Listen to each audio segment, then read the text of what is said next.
صديقي، هو احنا ليه قبل ما نعمل اي حاجة بنقول بسم الله؟ هات مخك وتعالى. بسم الله مش جملة تقال وخلاص. معنى جملة بسم الله اني مش داخل اللحظة دي لوحدي، انا داخلها باسم ربي، يعني بحمايته ونوره وبركته. بسم الله، قولك بسم الله هو اعلان عبودية، انك ضعيف ومحتاج ربك في ابسط تفاصيلك، وانك بتربي قلبك يتعود يبدأ بالله. بسم الله مش مجرد عادة دينية، دي مفاتيح للحياة.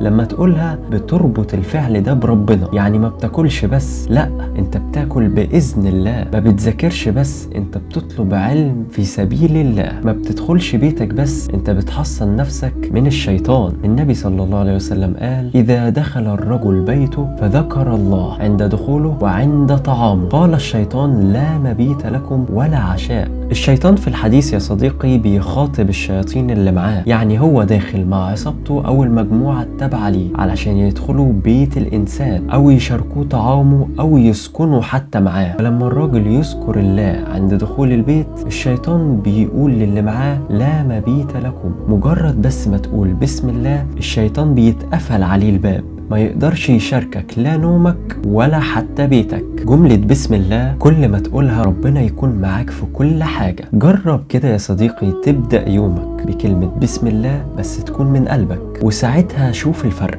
كان معاك الفاتح، ده طرف الخيط والبكرة كلها هناك.